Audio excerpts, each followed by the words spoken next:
ஓம் ஸ்ரீ குருபியோ நமக. ஓம் ஸ்ரீ மகா பெரியவா சரணம். ஜூன் 12 வெள்ளிக்கிழமை நாளைய தினம் இந்த மாதத்துல வரக்கூடிய பிரதோஷம், அதுவும் வெள்ளிக்கிழமையில வரக்கூடிய சுக்கிரவார பிரதோஷம். இந்த ரெண்டு பொருட்களை உங்க வீட்டோட நிலைவாசல் நீங்க வைக்கிறதால பலவிதமான நன்மைகள் உங்களை தேடி வரும். எல்லா கெடுதல்களும் நீங்கி ஓடும். அது என்ன வழிபாட்டு முறைன்னு பார்க்கறதுக்கு முன்னாடி நம்மளோட வீடியோஸை இப்போதான் நீங்க ஃபர்ஸ்ட் டைம் பார்க்குறீங்கன்னா மறக்காம சப்ஸ்கிரைப் பண்ணிக்கோங்க. தொடர்ந்து இது மாதிரி அப்டேட் தெரிஞ்சுக்கிறதுக்கு பக்கத்தில் நோட்டிஃபிகேஷன் பெல்லை கிளிக் பண்ணி ஆல் அப்படிங்கிற செலக்ட் பண்ணிக்கோங்க. இப்போ என்னென்ன பொருட்கள் நிலைவாசலில் வைத்து என்ன மாதிரி வழிபாடு செய்ய போகிறோம் அப்படிங்கிறத பற்றி தெளிவாக தெரிஞ்சுக்கலாம். பிரதோஷம் நமக்கு வாழ்க்கையில் இருக்கக்கூடிய எல்லா விதமான தோஷங்களுக்கும் ஒரு நிவர்த்தியை கொடுக்கக்கூடிய ஒரு நாள். சிவபெருமான் ஆழகால விஷத்தை உண்டு இந்த உலகத்துக்கு ஏற்பட இருந்த ஒரு மிகப்பெரிய தோஷத்தை தடுத்து நிறுத்திய நேரம்தான் இந்த ஒரு பிரதோஷ வேலை. தேவர்களோட நலனை காப்பாத்துறதுக்காக சிவபெருமான் இந்த ஒரு செயலை செஞ்சதா நம்ம கேள்விப்பட்டிருப்போம். பிரதோஷ வேலையப்ப இது நடக்கக்கூடிய இந்த ஒரு செயலை தேவர்கள் நந்தி பகவானோட 2 கொம்புகளுக்கு நடுவில் நின்று சிவபெருமான தரிசனம் பண்ணி அவங்க அருளாசி வாங்கியிருக்காங்க அப்படிங்கிறது ஒரு பெரிய ஐதீகம். அதனால தான் சிவபெருமானை பிரதோஷ காலத்தில் வழிபடும் போது நேரடியாக வழிபடுறதை விட நந்தி தேவருக்கு பின்னாடி நின்று அந்த 2 கொம்புகளுக்கும் நடுவே சிவலிங்கம் தெரிகிற மாதிரி நம்ம தரிசனம் பண்ணும்போது தேவர்களுக்கு என்ன விதமான அருளாசியை கொடுத்தாரோ அதே ஒரு அருளாசியை நம்ம கொடுப்பாரு. ஆழகால விஷயத்தை உண்டு எப்படி இந்த உலகத்தை காப்பாத்தினாரோ அதே மாதிரி நமக்கு இருக்கக்கூடிய எல்லா விதமான தோஷங்களையும் நம்மளை விட்டு நீக்க செய்து நமக்கு அருளாசி கொடுப்பார் அப்படிங்கிறது தான் பிரதோஷ வழிபாட்டுக்கான முக்கியம். ஒரு மாதத்துல பிரதோஷம் 2 நேரத்துல வரும். அமாவாசைக்கு பிறகு வரக்கூடியது வளபிரே பிரதோஷம். இப்ப இந்த மாசம் ஜூன் 12 வரக்கூடியது பௌர்ணமிக்கு பிறகு வரக்கூடிய தேய்பிரே பிரதோஷம். இந்த தேய்பிரே பிரதோஷமா இருந்தாலும் சரி, வளபிரே பிரதோஷமா இருந்தாலும் சரி, அந்த பிரதோஷத்துக்கான திதி அப்படிங்கிறது திரியோதசி திதி.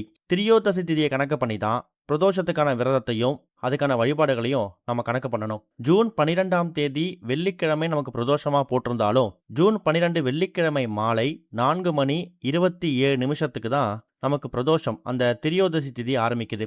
அது மறுநாள் சனிக்கிழமை ஜூன் 13 மதியம் 2:12 வரைக்கும் இருக்கு. பொதுவாக இந்த பிரதோஷ வேலையை நம்ம நாள் முழுக்க எடுத்துக்க மாட்டோம். மாலை 4:30 மணில இருந்து 6 மணி இந்த 1.5 மணி நேரம் தான் பிரதோஷ நேரம், பிரதோஷ வேலை. அந்த பிரதோஷ வேலையில சிவபெருமான் கோவிலுக்கு போறது, சிவபெருமானை வணங்குறது, நந்தி தேவருக்கு நடக்கக்கூடிய அபிஷேகங்களை கண்குளிர பார்க்கறது, இது எல்லாமே கோடி புண்ணியம். அதுவும் பிரதோஷ நேரத்துல நந்தி தேவருக்கும் சிவபெருமானுக்கும் வில்வ இலைகளால் நம்ம அர்ச்சனை பண்ணும்போது ஜாதகத்தில் இருக்கக்கூடிய எல்லா விதமான கிரக தோஷங்களும் நீங்கி இதுவரைக்கும் வாழ்க்கையில் நடக்காத காரியங்கள் எதுவா இருந்தாலும் அது கூடிய சீக்கிரம் நடக்குமாம். அப்படிப்பட்ட பிரதோஷ வேலையில முடிஞ்சவங்க கோவிலுக்கு போவாங்க, முடியாதவங்க அவங்க வீட்டில் ரொம்ப எளிமையா பிரதோஷத்துக்கான விரதம் எடுத்து அவங்க வழிபாடு செய்வாங்க. நீங்க எப்படி வழிபட்டாலும் முழு மனதோட பக்தியோட வழிபட்டீங்கன்னா கண்டிப்பா சிவபெருமானோட அருளாசி உங்களுக்கு கிடைக்கும். பொதுவாக அந்த பிரதோஷம் எந்த கிழமையில வருதோ அதை பொறுத்து அதோட பலன்கள் மாறுபடும். சனி பிரதோஷம் ரொம்ப விசேஷம். திங்கட்கிழமையில சிவபெருமானுக்கு உகந்த சோமவார பிரதோஷம் அதை விட சிறப்பு. ஆனா இந்த 2 பிரதோஷங்களுக்கும் இணையான ஒரு பலன் கொடுக்கக்கூடியது வெள்ளிக்கிழமையில வரக்கூடிய சுக்கிரவார பிரதோஷம். சுக்கிர பகவானோட ஆதிக்கம் ஒருத்தவங்க ஜாதகத்துல ரொம்ப முக்கியம். குடும்பத்துல யாராவது ஒரு நபருக்கு கிரகதோஷ பாதிப்புகள்ல சுக்கிர தோஷம் இருந்துச்சுன்னா அது ரொம்ப பெரிய பாதிப்பை ஏற்படுத்தல அப்படின்னாலும் சிறிய சிறிய பொருளாதாரத்தையும் ஒரு சிறிய கடன் சுமையை ஏற்படுத்தும். அப்படிப்பட்ட விஷயங்கள் கூட நம்மளை தாக்கிடக்கூடாது அப்படின்னு நினைக்கிறவங்க சுக்கிரவாரத்தில் வரக்கூடிய பிரதோஷத்துல நம்ம சிவபெருமானையும் சுக்கிர பகவானையும் சேர்த்து வணங்கும் போது அதுக்கான பலன் இரட்டிப்பா கிடைக்குமா. இப்போ நம்ம சொல்லக்கூடிய இந்த 2 பொருட்கள் இதை உங்க வீட்டோட நிலைவாசல வைத்து பூஜை பண்ணணும்.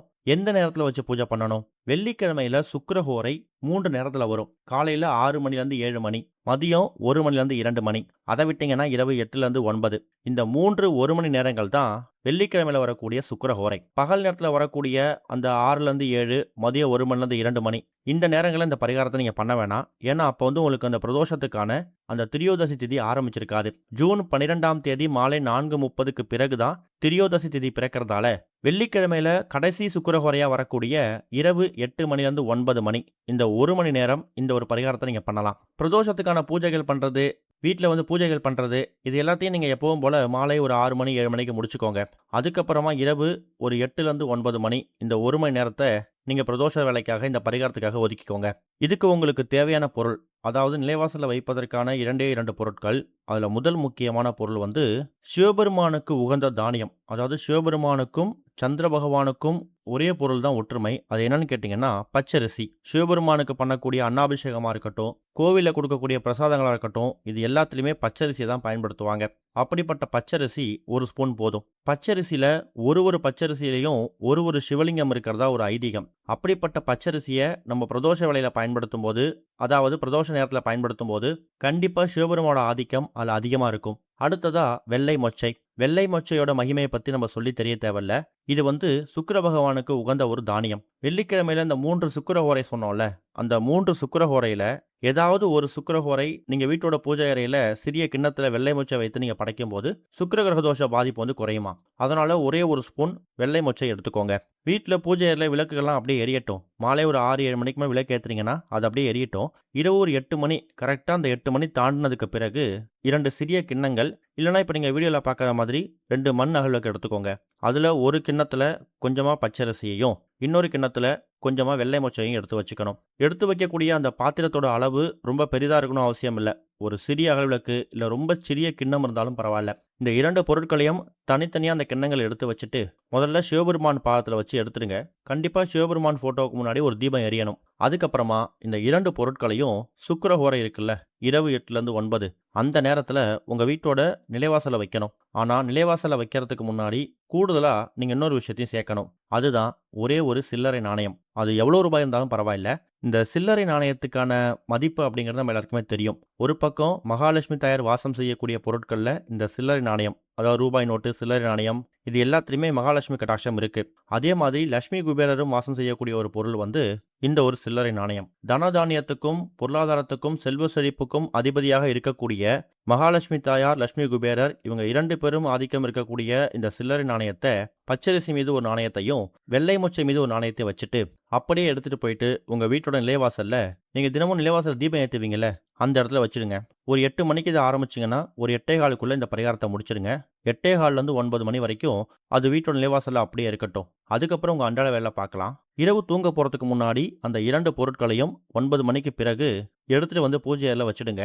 அது இரவு முழுக்க பூஜை அறையில் இருக்கட்டும். மறுநாள் சனிக்கிழமை தூங்கி எழுந்ததுக்கு பிறகு அந்த 2 சில்லறை நாணயங்களையும் நீங்கள் பயன்படுத்தக்கூடிய பீரோ, லாக்கர், கல்லாப்பெட்டின்னு இந்த மாதிரி இடத்துல பத்திரப்படுத்திக்கணும். அதை எக்காரணத்தை கொண்டும் செலவு பண்ணிடக்கூடாது. பிரதோஷ நாள் வரக்கூடிய அந்த நேரத்தில், சுக்கிரஹோரை நேரத்தில் இந்த 2 பொருட்கள் நிவாசலில் வைக்கும்போது நம்ம வீட்டுக்குள்ளே தடைபட்டு இருக்கக்கூடிய, உள்ளே வராமல் தடுத்துட்டு இருக்கக்கூடிய அந்த பொருளாதார முன்னேற்றம், செல்வ செழிப்பு, இது எல்லாமே தான் நம்ம வீட்டுக்குள்ளே வந்துடும். அதுக்கான வழிவகை தான் இந்த 2 பொருட்களையும் நிவாசலில் வைக்கிறது. சில்லறை நாணயத்தை பத்திரப்படுத்திட்டீங்க.